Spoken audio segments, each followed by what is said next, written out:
നമസ്കാരം, ഞാൻ പ്രദീപ്. എല്ലാ പ്രേക്ഷകർക്കും ഭാരത് ബോക്സ് 2K25 സ്വാഗതം. കേരളം ത്രിതല പഞ്ചായത്ത് തെരഞ്ഞെടുപ്പിൻ്റെ തീക്ഷ്ണമായ ചൂടിലും പ്രചരണത്തിൻ്റെ അവസാന ഘട്ടത്തിലുമാണ്. വീട് വീടാന്തരം കയറിയിറങ്ങി രാഷ്ട്രീയമായും വ്യക്തിപരമായും വോട്ടുകൾ അഭ്യർത്ഥിച്ച് ഉറപ്പാക്കിയ ശേഷം ഇപ്പോൾ പ്രചരണ വാഹനങ്ങളിലെ പര്യടനത്തിൻ്റെ സമയമാണ്. 9-ാം തീയതി തിരഞ്ഞെടുപ്പ് നടക്കുന്ന ജില്ലകളിൽ 7-ാം തീയതി ഞായറാഴ്ച കൊട്ടിക്കലാശമാണ്.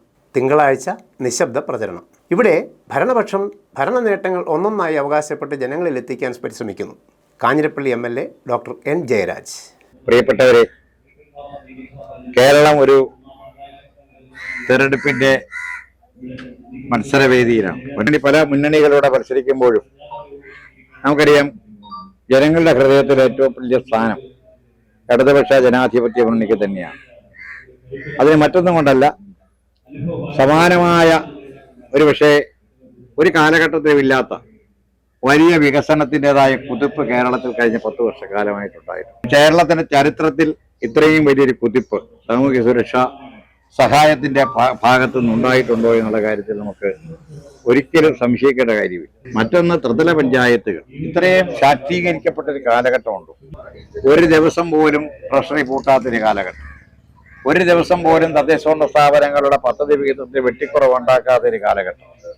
ഈ ഗവൺമെന്റിന്റെ എത്രമാത്രം കരുതൽ കേരളത്തിലെ തദ്ദേശഭരണ സ്ഥാപനങ്ങൾ ഉണ്ട് എന്നുള്ളതിന്റെ വ്യക്തമായൊരു തെളിവായി ഇത് മാത്രമാണ് എനിക്ക് സൂചിപ്പിക്കാനുള്ളത്. അധികാര വികേന്ദ്ര പ്രക്രിയയെ സാർത്ഥകമാക്കി കാലഘട്ടത്തിൽ ഇനിയും മുൻപോട്ട് പോവുക എന്നുള്ളത് ഇടതുപക്ഷത്തിന്റെ സഹകരണത്തോടെ അതിന്റെ നേതൃത്വത്തിൽ മുമ്പോട്ട് പോവുക എന്നുള്ളതാണ് കാലത്തിന്റെ ആവശ്യം, കാലഘട്ടത്തിന്റെ ആവശ്യം.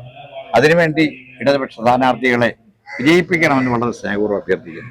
പ്രധാന പ്രതിപക്ഷമായ UDF ആകട്ടെ ശബരിമല സ്വർണ്ണക്കൊള്ളയടക്കം ശക്തമായ ആരോപണങ്ങൾ എണ്ണി നിരത്തുന്നു. BJPയുടെ രാഷ്ട്രീയ നിലപാടുകളെയും വിമർശിക്കുന്നു. KPCC അംഗം അഡ്വക്കേറ്റ് സതീഷ് ചന്ദ്രൻ നായർ.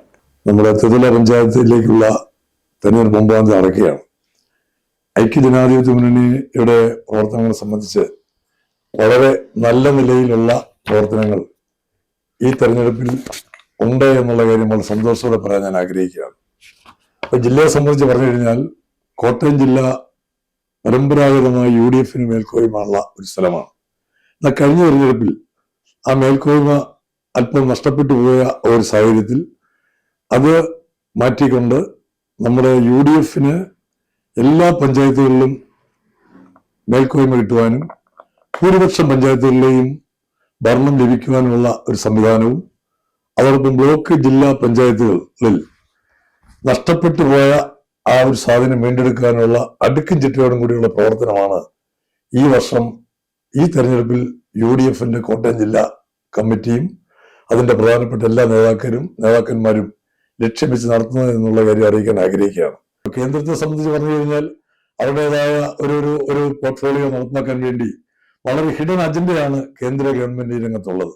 എല്ലാ രംഗത്തും ഈ ഭരണഘടനാപരമായ കാര്യങ്ങൾ, അതോടൊപ്പം തന്നെ എല്ലാ സംവിധാനങ്ങളും BJP ഗവൺമെന്റ് കീഴിലാക്കാനുള്ള സംവിധാനങ്ങൾ വരികയും ആളുകളെ, നമ്മൾ പൊതുസമൂഹത്തെ രണ്ടായി നിർത്തിക്കൊണ്ട് രാഷ്ട്രീയ നേട്ടം നേടാനുമുള്ള ഒരു സംവിധാനമാണ് വളരെ കാൽക്കുലേറ്റഡ് ആയിട്ട് BJP ഗവൺമെന്റ് കൊണ്ടുവരുന്നത്. ഇന്ത്യൻ ദേശീയതയും സ്വാതന്ത്ര്യ സമരത്തെയും ഒക്കെ ആളുകളുടെ മനസ്സിൽ നിന്ന് മറവ് ചെയ്തുകൊണ്ട് ഒരു പുതിയ കാലഘട്ടം തുടങ്ങുന്ന വെറും 15 വർഷത്തിന് മുമ്പാണ് ഇന്ത്യയുടെ ചരിത്രം എന്നുള്ള നിലയിലേക്കാണ് BJP ഗവൺമെന്റ് വരുന്നത്. അതിനെതിരെ ശക്തമായ നീക്കം ജനാധിപത്യ വിശ്വാസികൾക്കിടയിൽ ഉണ്ട് എന്ന് കാര്യത്തിൽ തർക്കമില്ല. കേരള ഗവൺമെന്റിനെ സംബന്ധിച്ച് പറഞ്ഞാൽ തീരാത്തത്ര ദുഷ്ചെയ്തികളാണ് പിണറായി ഗവൺമെന്റിന്റെ കഴിഞ്ഞ 9 വർഷക്കാലത്തെ ഭരണം.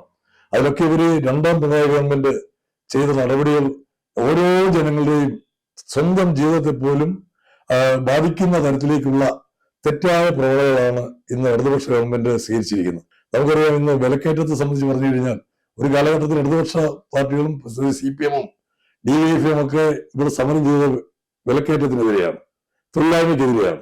എന്താണ് ഈ പ്രധാനപ്പെട്ട 2 കാര്യങ്ങളെ കുറിച്ച് അവർക്ക് പറയാനുള്ളത്? 30-35 രൂപ അരിവിലയായിരുന്ന പിണറായി വിജയൻ ഗവൺമെന്റ് കാലത്ത്, തുടക്കകാലത്ത് അരിവില 60 രൂപ മുതൽ 70 രൂപ വരെ, വയറിളക്കം ഉയർന്നിടക്കുള്ള സംഗതികൾക്കൊക്കെ 100 രൂപയ്ക്ക് മുകളിലായി. 40-50 രൂപ വിലയുണ്ടായിരുന്ന നിത്യോപയോഗ സാധനങ്ങൾക്ക് വിലവർധന ഉണ്ടായി.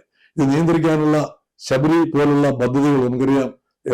സിവിൽ സപ്ലൈസിന്റെ എത്രയോ പദ്ധതികൾ, ആ പദ്ധതികളൊന്നും നടക്കുന്നില്ല എന്ന് മാത്രമല്ല, പല സ്റ്റോറുകളും, നമ്മുടെ സിവിൽ സപ്ലൈ സ്റ്റോറുകളൊക്കെ ബോർഡുകൾ മാത്രമേ അതപ്പതിച്ച് കഴിഞ്ഞിരിക്കുകയാണ്. ഈ രാജ്യത്തിന്റെ സുരക്ഷയ്ക്ക് വേണ്ടി സാമ്പത്തിക സുരക്ഷത്തിന് വേണ്ടി, നാളേക്കുള്ള നല്ല നാളേക്ക് വേണ്ടി ഒരു സംശയമില്ല ചിന്തിക്കുന്ന ഒരു വിഭാഗം കമ്മ്യൂണിസ്റ്റുകാരടക്കം, കമ്മ്യൂണിസ്റ്റ് ചിന്താഗതിക്കാരടക്കമുള്ള ആളുകൾ ഇപ്രാവശ്യം പാർലമെന്റ് തെരഞ്ഞെടുപ്പിൽ വോട്ട് ചെയ്തതുപോലെ തന്നെ ഒരു പാഠം പഠിപ്പിച്ചേ മതിയാവുള്ളൂ. ഞാൻ കമ്മ്യൂണിസ്റ്റാണ്, ഞങ്ങൾ കമ്മ്യൂണിസ്റ്റ് ആണെങ്കിൽ ഒരിക്കലും കമ്മ്യൂണിസ്റ്റ് പാർട്ടി ഇങ്ങനല്ല എന്ന് വിശ്വസിക്കുന്ന ഒരു വലിയ ശതമാനം ആളുകൾ കേരളത്തിലുള്ളതുപോലെ തർക്കമില്ല.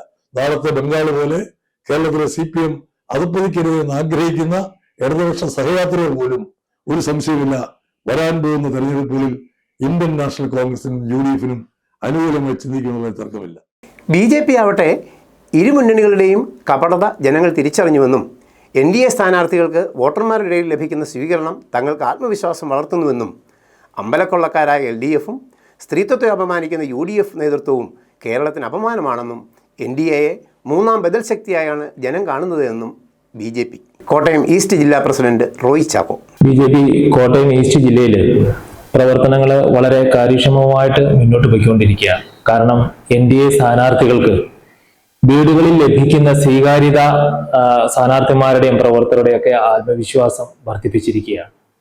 ഇടത് വലത് മുന്നണികൾ വീടുകളിൽ കയറുമ്പോൾ അവരോട് പറയുന്ന കാര്യങ്ങൾ ഇന്ന് സ്ഥാനാർത്ഥിമാർ, ഞങ്ങളുടെ NDAയുടെ സ്ഥാനാർത്ഥിമാർ കടന്നു ചെല്ലുമ്പോൾ അവരോട് ചോദിച്ചതും അവർ പറഞ്ഞതുമായ കാര്യങ്ങളാണ് ഞങ്ങളുടെ സ്ഥാനാർത്ഥിമാരോട് ഇന്ന് വീട്ടുകാർ പറയുന്നത്.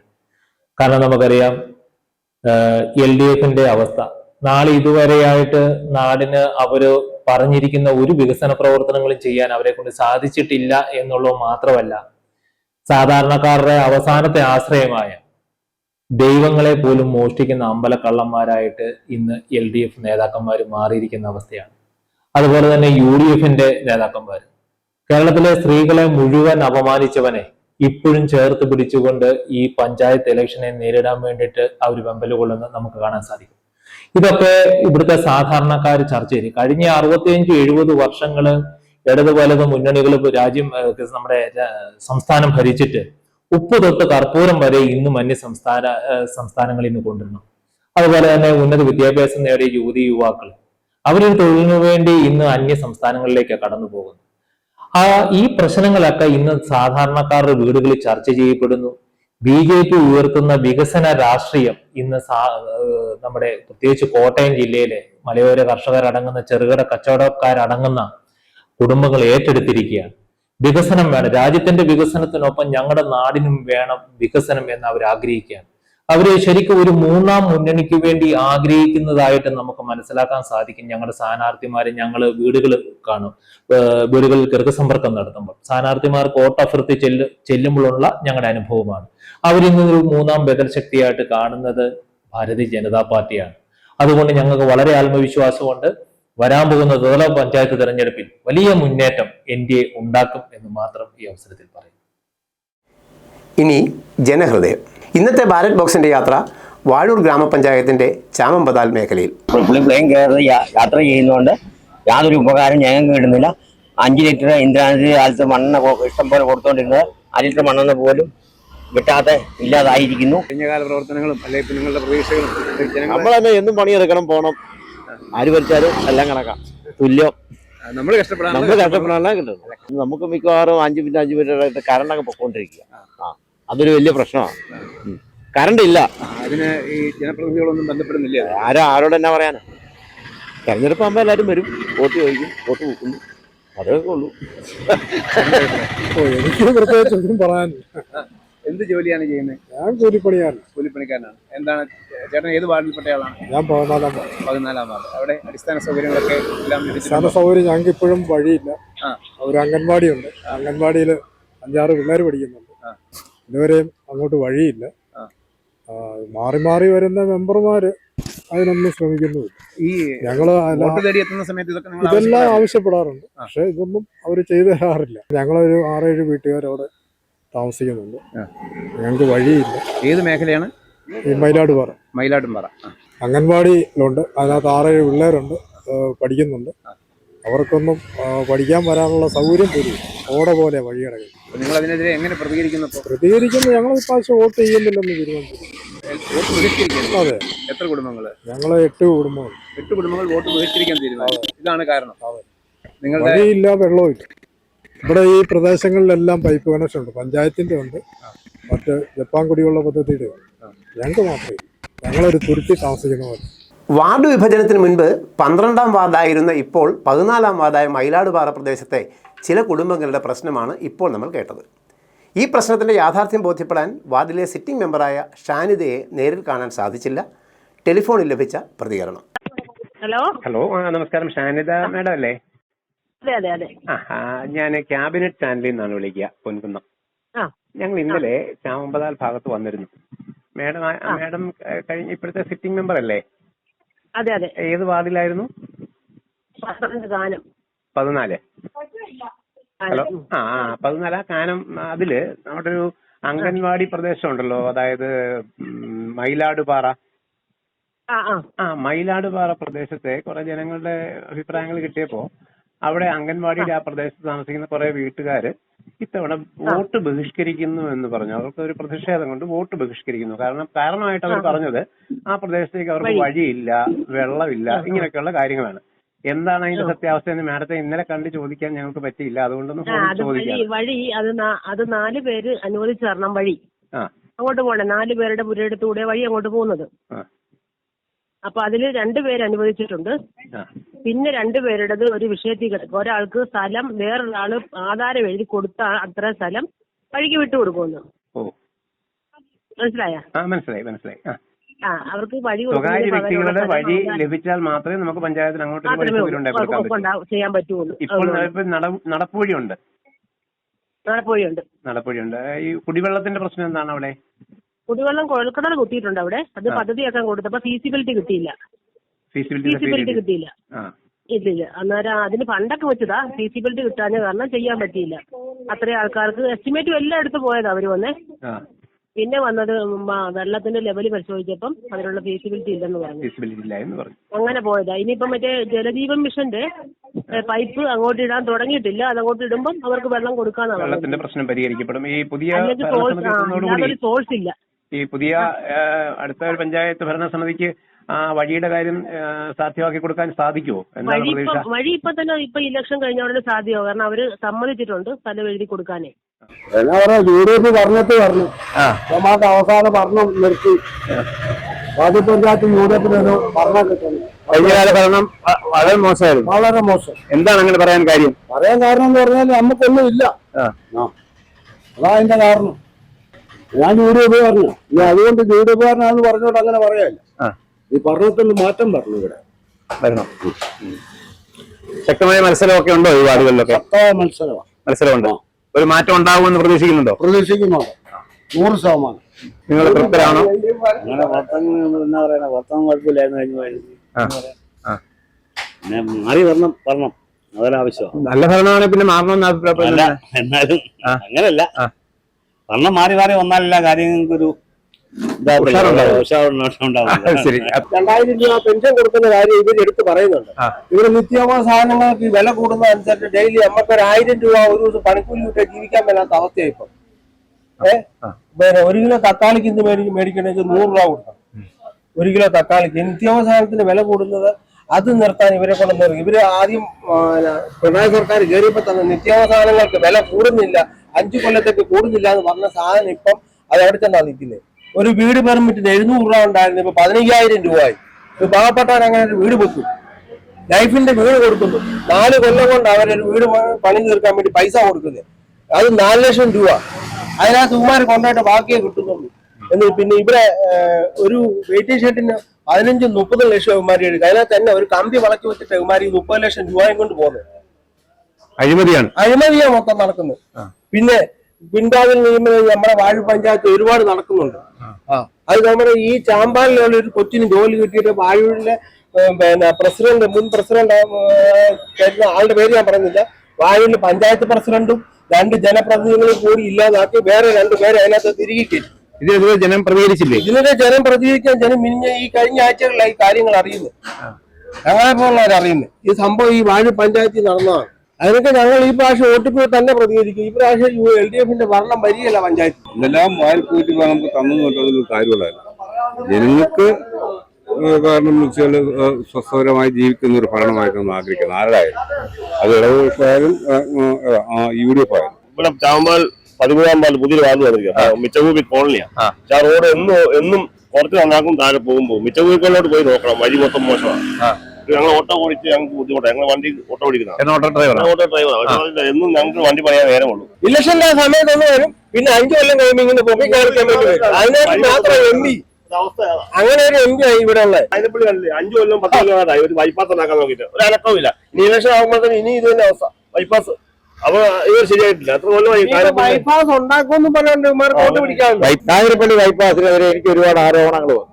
ഞാൻ സത്യസന്ധമായി പറഞ്ഞു, കരാറുകാരൻ കൊള്ളുകയാണെങ്കിൽ ഏത് തലമുരാനെന്ന് പറഞ്ഞാലും കരാറുകാരനെ ഒഴിവാക്കിയിരിക്കും. അതിന്റെ കാരണം കരാറുകാരനുമായി നമുക്ക് വേറെ കരാറുകളൊന്നുമില്ല. അവനെ വിളിച്ചു വരുത്തിയിരിക്കുന്ന പണി ചെയ്യാനാണ്. പണി ചെയ്യാൻ കൊള്ളുകയല്ലേ, പണി നിർത്തി ചേട്ടൻ വീട്ടിൽ പൊക്കോളാൻ പറയും. അതിനുള്ള ആർജവം നമുക്കുണ്ട്. ആ ആർജവം കൊണ്ടാണ് അവനെ പറഞ്ഞു വിട്ടിട്ട് വണ്ടി രണ്ടാമത് റീട്ടണ്ടിരിക്കുന്നത്. അതിനകത്ത് ഇത്ര വലിയ കോലാഹലത്തിന്റെ പ്രശ്നമില്ല. ഇപ്പോഴത്തെ ഈ രീതികളൊക്കെ മൊത്തത്തിലൊന്നും മാറിക്കിട്ടണം. എല്ലാ കാര്യങ്ങളൊക്കെ അറിയാമല്ലോ, ശബരിമലയിലെ വിഷയങ്ങളൊക്കെ. നമ്മളൊക്കെ മനുഷ്യരല്ല ജീവിക്കുന്നതല്ല, നമ്മള് ലോകത്തല്ല ജീവിക്കുന്നത്. ഇതൊക്കെ മാറ്റി എടുക്കേണ്ട ഒരു പുതിയൊരു സംവിധാനം പറഞ്ഞത്. ഏത് പാർട്ടി വന്നാലും കുഴപ്പമൊന്നുമില്ല. BJP വന്നാലും കുഴപ്പമില്ല, കോൺഗ്രസ് വന്നാലും കുഴപ്പമില്ല, വേറെ ഏത് പാർട്ടി വന്നാലും കുഴപ്പമില്ല. പക്ഷേ ഈ രീതികളൊക്കെ ഒന്ന് മാറി വരണം. ഉള്ള സംഘത്തിനെയല്ല മാറ്റണം. ശബരിമലയിലെ ആ ഒറ്റ ഇഷ്യൂ മാത്രം മതി ഈ ഗവൺമെന്റിനുള്ള വിശ്വസ്തത നഷ്ടപ്പെടാൻ. നിങ്ങൾക്കറിയാമോ, 2 ദേവസ്വം ബോർഡ് പ്രസിഡന്റുമാർ ഇന്ന് ജയിലറയ്ക്കുള്ളിലാണ്. ഇന്നലെ അടുത്ത കേസ് രജിസ്റ്റർ ചെയ്തു. പത്മകുമാർ എന്ന് പറയുന്ന ദേവസ്വം ബോർഡ് പ്രസിഡന്റിനെതിരെ, മുൻ പ്രസിഡന്റിനെതിരെ അടുത്ത കേസ് രജിസ്റ്റർ ചെയ്തു. ശബരിമലയുമായി ബന്ധപ്പെട്ടുള്ള വിഷയം ഒരു അന്വേഷണത്തിന്റെ പരിധിയിൽ നിൽക്കുന്ന വിഷയമാണ്. അതുകൊണ്ട് നമുക്ക് അതിലേക്ക് പോകേണ്ട കാര്യമില്ല. പക്ഷെ അവിടെ ഗവൺമെന്റ് എടുത്ത നിലപാട് എന്ന് പറയുന്നത് ആരെങ്കിലും തെറ്റ് ചെയ്തിട്ടുണ്ടെങ്കിൽ, കാരണം സർക്കാർ നേരിട്ടല്ലല്ലോ ശബരിമലയിലെ ദേവസ്വം ബോർഡിന്റെ ഭരണം ഗവൺമെന്റ് നേരിട്ടുള്ള നിയന്ത്രണത്തിലല്ല. ഗവൺമെന്റ് നോമിനേറ്റ് ചെയ്യുന്ന ആളുകൾ അതിന്റെ മുകൾത്തട്ടിൽ ഭരണാധികാരികളായി വരുന്നു എന്നുള്ളതല്ലാതെ അതിന്റെ അജണ്ടയോ കാര്യങ്ങളോ ഒന്നും തീരുമാനിക്കുന്ന ഗവൺമെന്റ് വലിയ റോളൊന്നും. ഞങ്ങൾക്ക് ഇവിടെ റോഡ് കിടപ്പുണ്ട്, കണ്ടോ? റിയാസ് മെമ്മോറിയൽ റോഡാണത് ഈ കിടക്കുന്നത്. ഈ കവലം മുതൽ കാനം റിയാസ് മന്ത്രി റിയാസ് അത് മെമ്മോറിയലല്ലേ, ഇത് കണ്ടില്ലേ കിടക്കുന്ന കുളമായിട്ട്. ഇത്ര ഇടം ഇവിടെ ആക്കി കിടക്കില്ലേ. നമ്മുടെ പഞ്ചായത്ത് പ്രസിഡന്റ് റെജി കുടിവെള്ളം കിട്ടി, നമുക്ക് വീട് കിട്ടി. കഴിഞ്ഞ ഞാൻ 10-16 വർഷം ഞാൻ വാടകയ്ക്കായിരുന്നു. അത് നമ്മുടെ ഈ ഇവര് കയറിയ പിന്നെ നമുക്ക് കഴിഞ്ഞ വർഷം നമുക്ക് ലൈഫിൽ പെടുത്തി വീട് ഒത്തിരി അപേക്ഷ വെച്ചിട്ടുണ്ട്. 10-20 വർഷം അപേക്ഷ വെച്ചിട്ടും കിട്ടിയില്ല. പക്ഷേ ഈ കഴിഞ്ഞ വർഷം ഞങ്ങൾക്ക് ഇത് കിട്ടി. പുതിയ വീട്ടിൽ സുഖമായി താമസിക്കുന്നു. ഈ മിച്ചഭൂമി റോഡ് 13-ാം വാർഡ് ഇപ്പോഴത്തെ, നേരത്തെ 11-ഉം 12-ഉമായിട്ട് കിടന്ന ഭയങ്കര ബുദ്ധിമുട്ടായി. അവിടെ ഒരു 10-40 കുടുംബക്കാര് 50 കുടുംബക്കാർ താമസിക്കുന്നിടം കയറി പോകാനോ നടന്നു പോകാനോ പോലും വയ്യാത്ത ഒരവസ്ഥയാണ് ഇവിടെ വർഷങ്ങളായിട്ടാണ്. അതിനൊക്കെ ഒരു മാറ്റമാണ് ആഗ്രഹിക്കേണ്ടത്. അതൊന്നും ആരും എല്ലാവരും അവരെ തള്ളിക്കളയുന്ന ഒരു കാലാവസ്ഥ. വാർഡിലെല്ലാം റോഡുകളൊക്കെ വളരെ മോശമാണ്. ഇപ്പം മെയിൻ റോഡായിട്ട് കാനം മെയിൻ റോഡാണ്, കാനം ചങ്ങനാശ്ശേരി റോഡ്, അതൊക്കെ വളരെ തകർന്നു കിടന്നിട്ട് ഒരു മെമ്പർമാരും അതൊന്നും ശ്രദ്ധിക്കുന്ന പോലും ഇല്ല. ചെയ്യാനുള്ളത് ഏറ്റവും പ്രധാനപ്പെട്ട നമ്മുടെ ഈ റോഡ് കണ്ടില്ലേ, ആകെ മോശമായി. പഞ്ചായത്തിന്റെ അല്ലല്ലോ, അല്ല, തൊട്ടപ്പുറത്തുണ്ട് പഞ്ചായത്ത് റോഡുകളും ഉണ്ട് വികസനം ഇല്ലാതെ. ഈ കഴിഞ്ഞ ദിവസം തന്നെ നമ്മുടെ ഇവിടെ ഒരു 13-ാം വാർഡിലാന്ന് തോന്നുന്നു, 12-ാണോ 13-ാണോ അറിയത്തില്ല, ഈ കഴിഞ്ഞ ദിവസം വാഴ വെച്ചൊക്കെ പ്രതിഷേധിച്ച് ഫേസ്ബുക്കിലൊക്കെ ഉണ്ടായിരുന്നു. അങ്ങനെ റോഡുകളുടെ ഒക്കെ പ്രശ്നങ്ങളുണ്ട്. പിന്നെ ബാക്കി കുഴപ്പമൊന്നുമില്ല, എല്ലാവരും നല്ല കുടിവെള്ളത്തിന്റെ പ്രശ്നത്തിൽ ഒന്നും ഇവിടെ നിലവിലില്ല. 1-2 കുടിവെള്ള പദ്ധതികളുണ്ട്, വളരെ മനോഹരമായി തന്നെ നടക്കുന്നുണ്ട്. വേനൽക്കാലമായി കുടിവെള്ളമില്ല. ഏത് മേഖലയാണ്? ഈ മേഖല കാനം മേഖല, കാനം തവളപ്പാറ മേഖല. കുടിവെള്ളമില്ല. കഴിഞ്ഞ കാല ഭരണസമിതി ഒന്നും അതിനുള്ള പരിഹാരങ്ങൾ കണ്ടില്ലേ? ഇല്ല, കണ്ടില്ലായിരുന്നു. എന്താണ് അതിന് തടസ്സങ്ങൾ? എന്തൊക്കെയാണ്? പിരിവൊക്കെ കാര്യങ്ങളും വല്ല പൈസ എല്ലാം പിരിച്ചെടുത്തു പോയി. ആ പൈസയും ഇല്ല, വെള്ളവും ഇല്ല. കുഴപ്പമൊന്നുമില്ല.